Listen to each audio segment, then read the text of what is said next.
Y hemos invitado, le damos la bienvenida esta tarde aquí al espacio de los periodistas, a Eduardo Cervantes Díaz Lombardo. Él es fundador de Morena, es un hombre de una trayectoria muy amplia, bueno, desde el movimiento estudiantil de 1968. Él fue presidente de Morena en la Ciudad de México, fue también encargado en la Ciudad de México del programa Jóvenes Construyendo el Futuro, y él es autor del libro De la herida abierta a la esperanza cierta, reflexiones sobre la Cuarta Transformación y Morena. Y le damos la bienvenida esta tarde aquí a este espacio de los periodistas. Eduardo, muchas gracias. No, a ustedes, Alejandro y Álvaro. Pues ¿por dónde empezar? Yo creo que casi por el principio, que sería entrarle a lo que estamos viendo hoy mismo en este episodio, en el episodio Monreal, en el episodio Laida Sansores y lo que se ha estado ventilando. Porque obviamente Laida Sansores decide enfrentar, incluso contra, en apariencia, la voluntad del presidente, divulga la información y confronta ya abiertamente a Ricardo Monreal. Me gustaría mucho que usted nos diera su impresión de este episodio en particular, y también me atrevo a preguntarle qué futuro ve de Ricardo Monreal en Morena.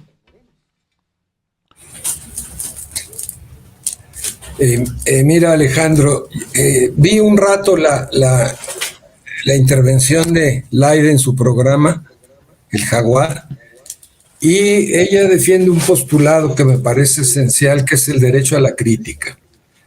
A veces la crítica molesta y se considera políticamente incorrecta, pero en el caso del que hablamos es moralmente necesario que estas cosas se hagan públicas, porque es mucho lo que está en juego.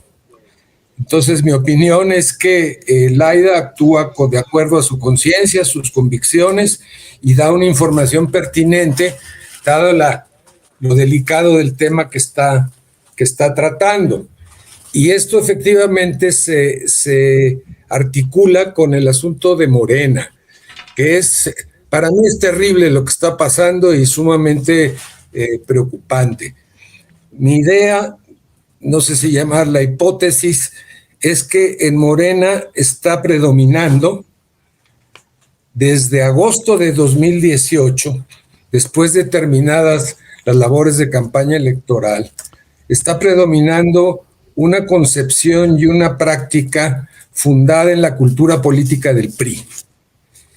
Y que la idea o el propósito es apropiarse de Morena para instrumentar esa cultura política que, en mi opinión, está en contra de los fundamentos ideológicos, históricos, políticos y morales de la Cuarta Transformación. De manera que el asunto es de una desviación y de una contradicción flagrante, que es necesario que se analice, que se discuta y que se abra públicamente el problema de la transición que está viviendo el partido, teóricamente, de la Cuarta Transformación. Estamos viendo síntomas de, como este episodio puede identificarse como un síntoma de una enfermedad que padece Morena, y que tiene que ver con otros síntomas que tiene que ver, que, por ejemplo, lo ocurrido en la elección interna de agosto, con prácticas que llevaron inclusive a actos de violencia, con la manera en cómo se postulan a candidatos. Esto que estamos viendo, esta disputa ríspida entre liderazgos, entre visiones de la política en Morena, ¿qué revela también de Morena como partido político? Mira, Álvaro, el problema de la renovación de direcciones dio inicio con una convocatoria a la elección de dirigentes estatales y nacionales que por cierto se retrasó 4 años, porque debió haberse realizado en el año de 2018, esa renovación de direcciones. Pero se trata de una convocatoria que es una joya autoritaria. Es decir, abre la puerta o crea el caldo de cultivo para las prácticas nefastas del acarreo, de la compra del voto por consigna, del vota si te vas. En fin, fue un conjunto de prácticas, yo creo que masivas y generalizadas. Debe haber sin duda excepciones, pero la regla es que predominaron este tipo de prácticas muy propias, por cierto, de la cultura política del PRI, casi calcadas. Parece una calca histórica de las formas en que procedía el PRI cuando era el partido omnipotente en nuestro país. Ahí se realizaron 300 asambleas distritales, en las que se eligieron en cada una de ellas 10 congresistas, 5 mujeres y 5 hombres. De manera que esa jornada de 300 asambleas distritales a lo largo y ancho del país dio por resultado la elección de 3,000 congresistas. Los que obtuvieron la mayor votación, a veces votaciones altísimas, de más de 2,000, 3,000 votos, eran los diputados locales, los enviados de los gobernadores, los adictos a ciertos grupos internos, de tal manera que ahí ya hubo una situación obviamente facciosa en el procedimiento empleado. Y luego estos sujetos, estos dirigentes o estos liderazgos nacionales y locales, pues invitaron o convocaron a votar a muchísima gente que se afilió por primera vez a Morena. Es decir, a la hora de registrarse para una asamblea que no era asamblea, en realidad ni siquiera se discutió, podemos decir que llamadas eufemísticamente asambleas, se registraron y votaron gentes que fueron, muchas de ellas acarreadas, sin ningún compromiso con el proyecto de transformación de México, sin trayectorias en el movimiento, de manera que de los 3,000 congresistas, un alto porcentaje es ajeno al significado y a la trascendencia del proyecto de transformación que enarbola y que llevó adelante el liderazgo de López Obrador. Después de esto vino el Congreso Nacional. Sí, Alejandro. Adelante, Eduardo, adelante.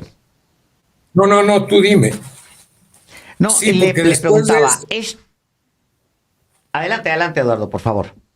Sí, después de esto en el Congreso se eligió el Comité Ejecutivo Nacional y resulta que se vuelve a dar la presidencia a Mario Delgado, la Secretaría General a Citlali Hernández, que ambos, no olvidarlo, fueron impuestos por el Tribunal Electoral del Poder Judicial de la Federación. Y ahora no solo termina su mandato como estaba establecido en agosto del 2023, sino que se extiende hasta 2024. Posteriormente, en el resto de las carteras, en 6 de ellas son propuestas de los gobernadores. De 6 de los 21 gobernadores que tiene Morena en la actualidad. Y algunos otros, alguna otra y algún otro impuestos o designados por servidores públicos de alto nivel. Querría decir esto, Alejandro y Álvaro, que en Morena se repite el ciclo del régimen de partido de Estado que la izquierda mexicana, la izquierda histórica, combatimos durante años. Ahora resulta que los servidores públicos son los dueños del partido, restándole conciencia crítica, capacidad de iniciativa política, autonomía frente al poder público. Es decir, estamos repitiendo otro elemento, valga la redundancia, de la cultura política del PRI, en el que los altos funcionarios eran los dueños del partido, decidían las candidaturas, como sucede en Morena, se palomean candidaturas, se imponen candidatos, muchos de los cuales, y esto es dramático, Alejandro y Álvaro, que lleguen a cargos públicos de gobierno o en el ámbito legislativo personas, compañeras y compañeros, por llamarles así, que no tienen ningún compromiso con la Cuarta Transformación. Van a gobernar y a legislar de espaldas a los fundamentos de ese proyecto de transformación de México. Van a gobernar igual o quizá peor que gobernaba antes el PRI. Esto obviamente le va a ir restando credibilidad al partido.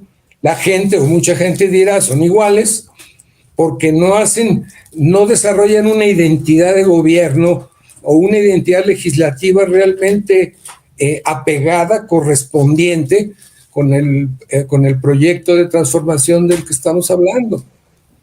Eduardo, sí, bueno, estamos hablando con Eduardo Cervantes Díaz Lombardo.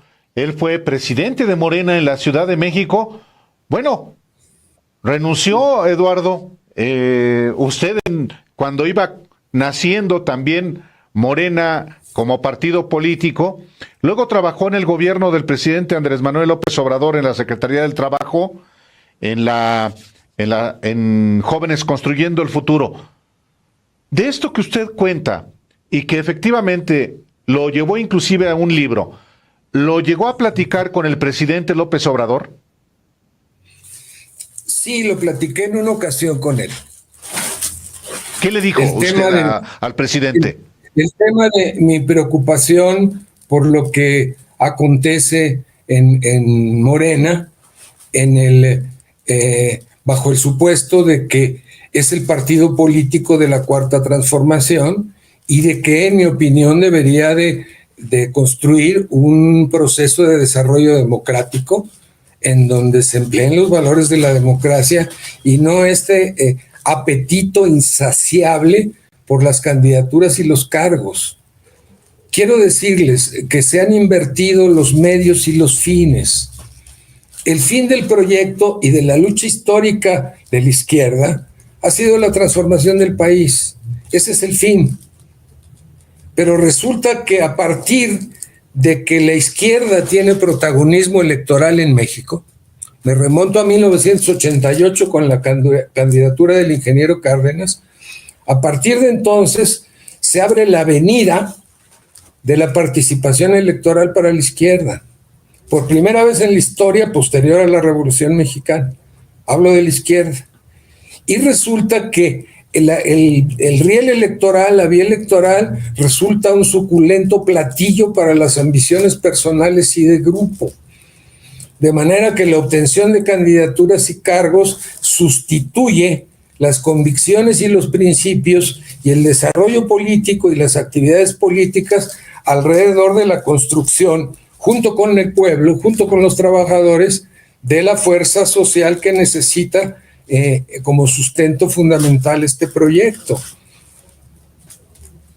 Este tema de la inversión de medios y fines es evidente e involucra también a muchos compañeros y compañeras de la izquierda.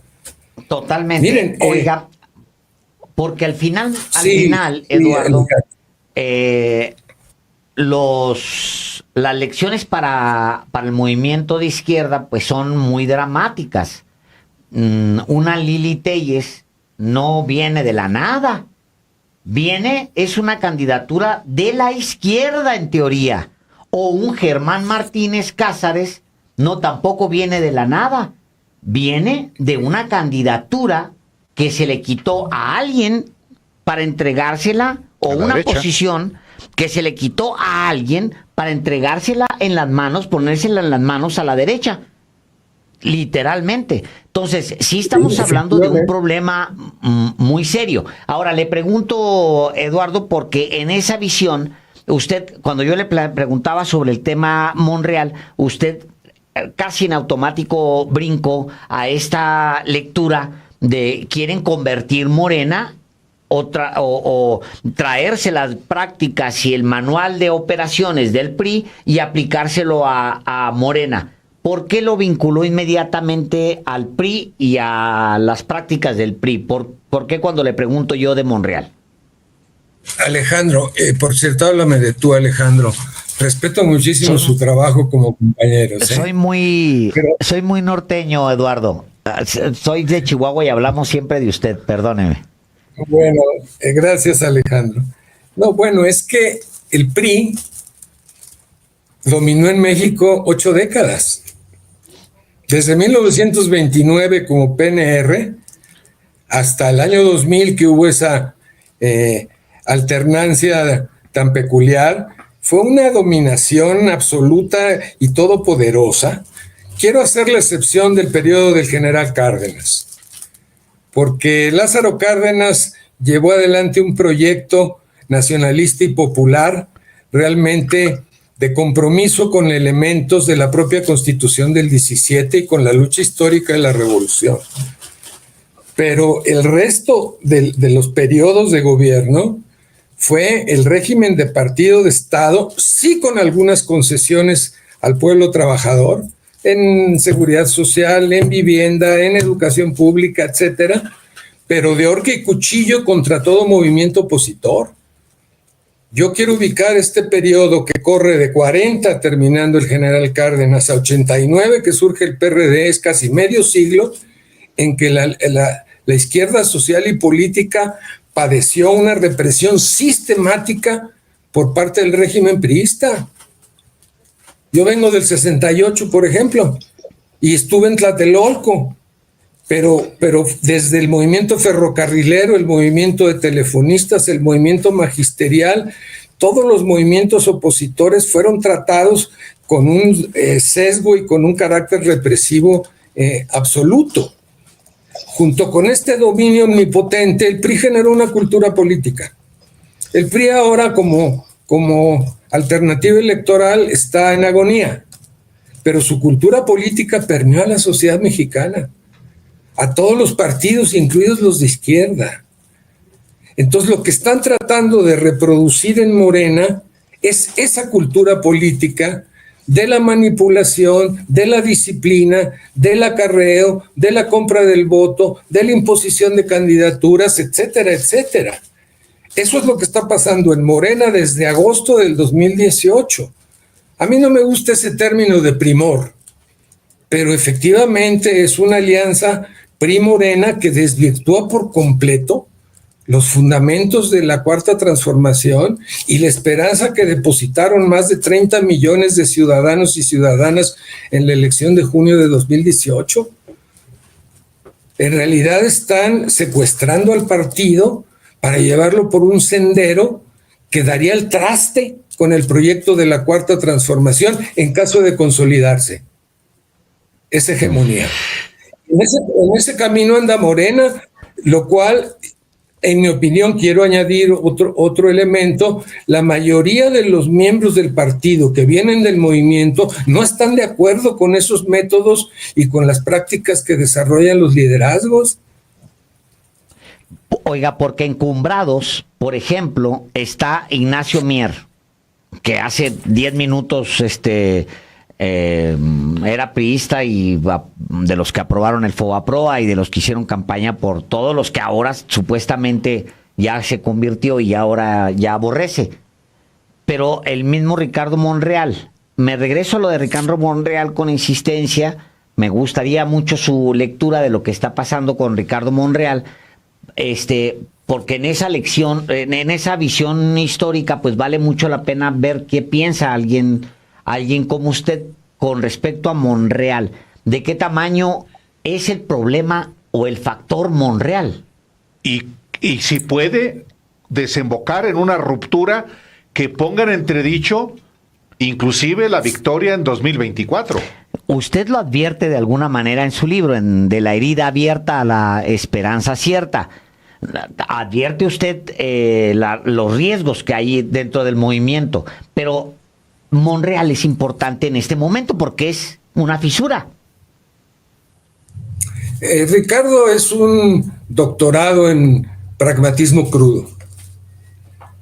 Es decir, yo pienso que frecuentemente ha negociado sin principios, en aras de acomodos o de ganancias políticas.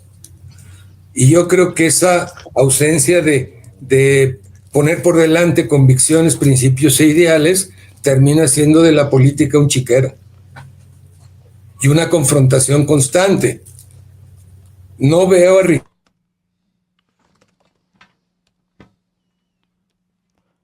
con el proyecto de transformación, definitivamente. Conozco que es un hombre con mucha trayectoria, con una gran experiencia política, con capacidad de negociación, pero la ha llevado a un extremo que resulta disolvente en términos, reitero, de la lógica del proyecto. Porque si se pierde el proyecto, se pierde la transición democrática y la transición antineoliberal que abrió el liderazgo de López Obrador. Entonces yo pienso eso, lo de Ricardo puede derivar en un quiebre de su persona y de las gentes que lo sigan con respecto al partido político. Quizá por eso ahora se planteó lo de incluirlo como suspirante a la candidatura presidencial de Morena.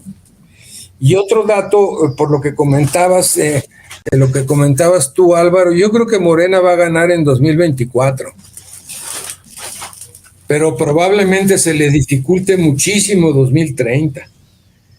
Y por otro lado, si el liderazgo de López Obrador y el movimiento del cual fue dirigente llegó hasta la mitad del puente, en 24 ya corremos el riesgo de un estancamiento y una regresión. Y una regresión que sería, lo dice usted también en el libro que escribió en 2020, una regresión que que implicaría una derecha mucho más beligerante, más violenta, como ocurre a veces en la teoría del péndulo. Sí, Álvaro, pero la derecha está perdida. Es cierto que bueno, en ahorita. términos... Es decir, justo por eso es el péndulo. No tiene propuesta y no tiene referentes políticos. Además de que viene de un pasado tenebroso que fueron los 36 años ininterrumpidos de neoliberalismo, de concentración abrumadora de la riqueza, de decadencia nacional, de crisis social. En fin, yo a la derecha no la veo armada como para ser contendiente en 2024. Lo que sí veo es que el primor se puede apropiar de Morena. Y estancar, o sea, e incluso una toma desde adentro. Sí, el enemigo principal de la cuarta transformación está adentro, no afuera. Está dentro, no fuera. ¿Qué otras expresiones existen o puede exponerlas Eduardo de quienes pueden tomar efectivamente el poder y transformar a Morena en un PRI? Por lo pronto ya está. El liderazgo de Mario Delgado ha sido de una afinidad total con la cultura política del PRI, en todos los aspectos.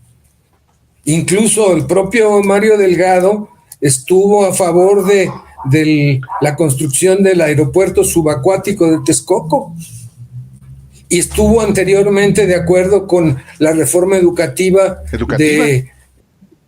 Estuvo de acuerdo con la reforma educativa en tiempos del PRD, él era coordinador de la fracción de diputados, de la reforma del Pacto por México, que incluía una reforma educativa siniestra. Él estuvo de acuerdo.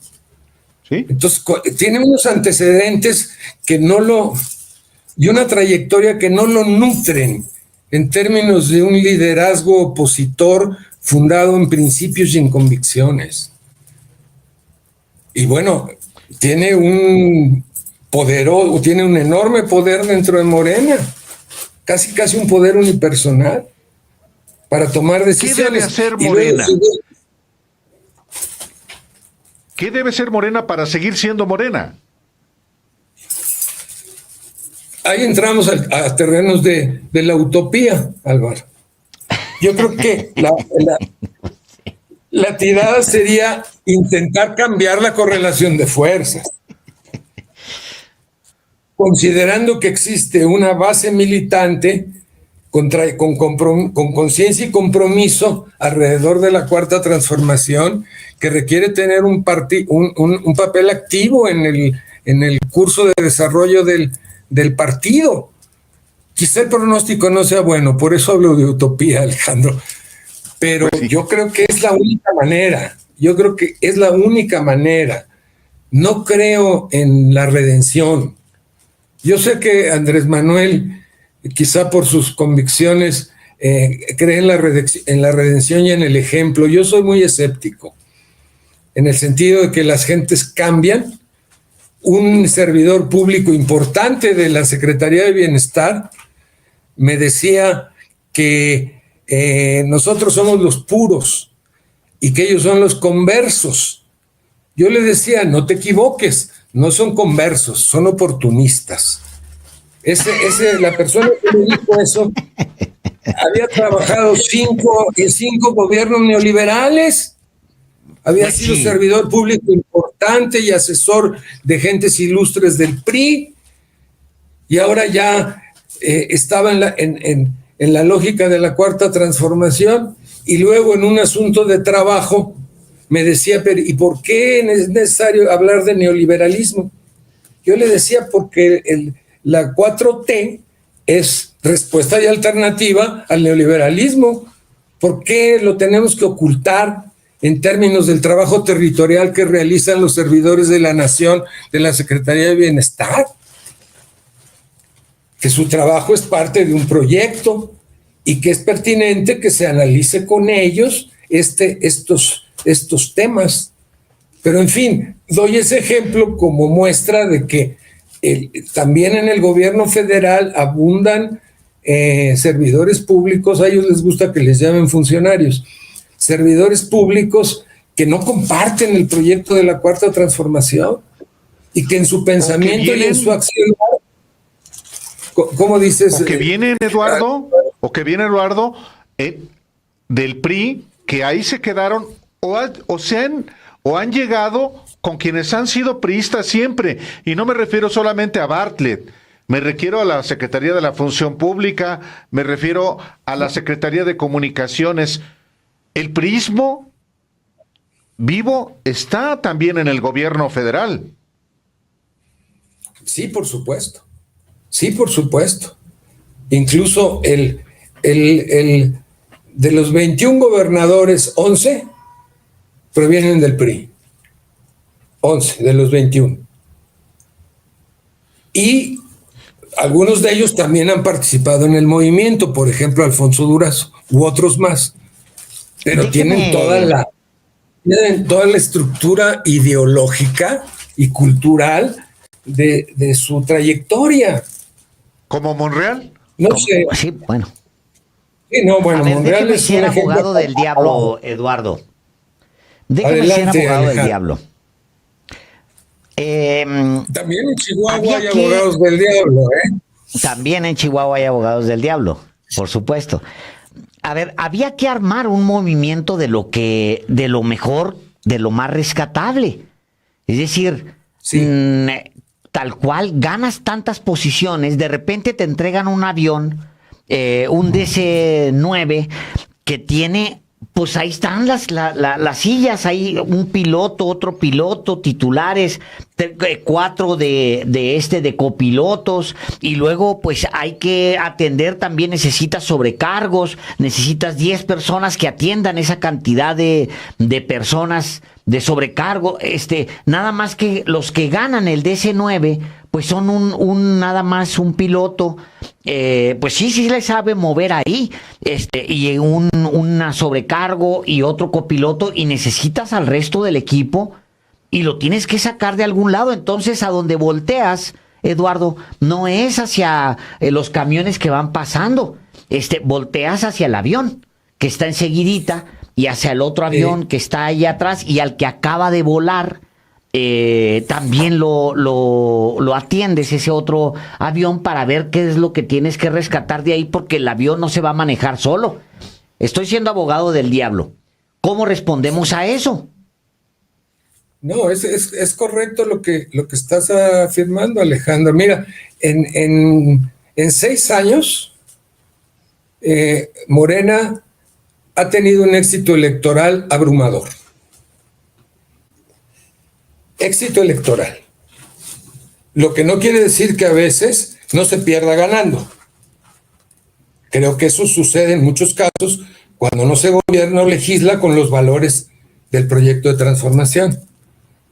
Se tiene la presidencia de la República, el gabinete, 21 gubernaturas, la mayoría en el Congreso, en la Cámara de Diputados, en la Cámara de Senadores, en 22 congresos locales, se gobiernan 18 capitales de estados. En fin, el éxito electoral es abrumador en un marco de disolución de las opciones políticas de la derecha a partir del 2018. ¿Eso significa que va muy bien el avión? ¿Que va volando a la velocidad del sonido? Yo creo que no. Yo creo que la cuarta transformación supone un compromiso ético. Por eso se habla de la revolución de las conciencias, aunque sea más bien un cascarón semivacío o vacío completamente, pero se necesita una transformación ética y moral que sea el ancla de la política. De lo contrario, el pragmatismo crudo, tipo Ricardo Monreal o tipo muchos más, es muy venenoso para la perspectiva del proyecto. No sé si De acuerdo. Esa es la pregunta en realidad. Pero qué bueno que tuvimos la oportunidad también de hacer una muy buena revisión de la situación de lo que se está viviendo. Y sus gobiernos. De los gobiernos y los riesgos que tiene enfrente. La verdad es que a muchos les gustaría que estos temas ni siquiera se comentaran, que todo va bien. Y que, bueno, ahí va, se gana y luego salen los chipotes terribles, que son lecciones muy amargas. Luego sale la Lilis Telles, encumbrada básicamente desde Morena, que le robó una candidatura a alguien de la izquierda, y salen también al mismo tiempo los Germanes Martínez. Esa es la realidad. Yo nomás le preguntaría una cosa, a reserva de después platicar, Eduardo. El presidente tiene claro esto, porque usted, por lo que dijo, sí, lo platicó usted con él. ¿Y qué hacer?